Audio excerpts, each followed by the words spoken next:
కొంచెమన్నా బుద్ధి, జ్ఞానము అసలు లేనే లేదు కొంతమంది ఎదవలకైతే. ఎందుకంటే ఆ చిన్న పాపం మీద, ఏదైతే చిన్న పాపం మీద ట్రోల్స్ చేస్తున్నారంటే ఎంత దారుణమో చూడండి.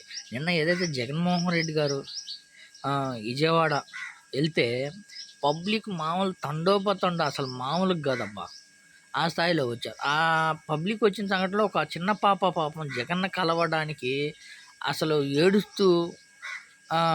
ఏడుస్తున్న సంఘటన, పాపం జగన్మోహన్ రెడ్డి గారితో ఫోటో దిగాలన్న ఆ వీడియో చూస్తుంటే ఎవరికైనా సరే, నాకైతే గూస్ బంప్స్ వచ్చాయి. అబ్బా! అంతగా అనిపించింది. అలాంటి అసలు ఆ వీడియో చూసి, ఆ క్లిప్ చూస్తేనే ఎవరికైనా పాపము ఒక అభిమానం ఒక ఇది అనిపించింది. ఇప్పుడు జగన్మోహన్ రెడ్డి గారినైనా కాదు, పవన్ కళ్యాణ్ గారినైనా సరే, లోకేష్ బాబు గారినైనా సరే, చంద్రబాబు నాయుడు గారినైనా సరే, ఆ చిన్న పాప తప్పు లేదు. కానీ ఇలా ట్రోల్స్ చేయడం కొంచెమన్నా బుద్ధి ఉండాలి. గతంలో కానీ స్కూల్ పిల్లలు ఏదైతే ఇంగ్లీష్ మీడియం మాట్లాడితే వాళ్ళ మీద ట్రోల్స్ చేశారు.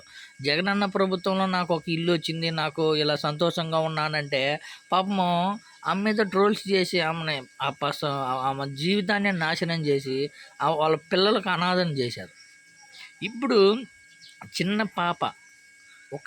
పాప సెల్ఫీ, జగన్మోహన్ రెడ్డి గారితో సెల్ఫీ దిగితే దాని మీదకు ట్రోల్స్ చేస్తున్నారంటే ఎంత దారుణం, ఎంత దిగజారిపోయారో ఒకసారి ఆలోచించండి. జగన్మోహన్ రెడ్డి గారితో దిగినారని కాదు, మిగతా ఎవరితో దిగినా కానీ తప్పులేదు.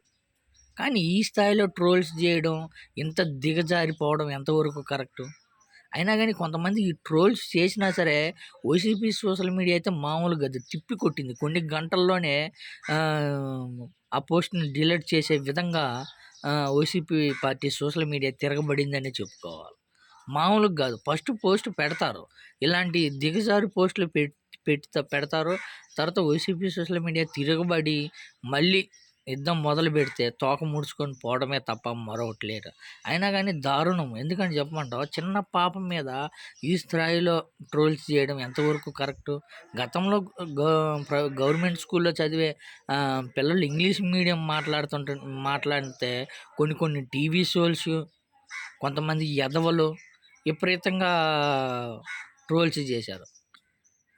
ఎంత నీచం అంటే ఎంత నీచంగా దిగజారంటే, చిన్నపిల్లలు, మహిళలు అనేది చూడకుండా ఎంత దారుణాతి దారుణంగా ట్రోల్స్ చేస్తున్నారంటే కొంచెం కానీ బుద్ధి లేదని చెప్పుకోవాలి.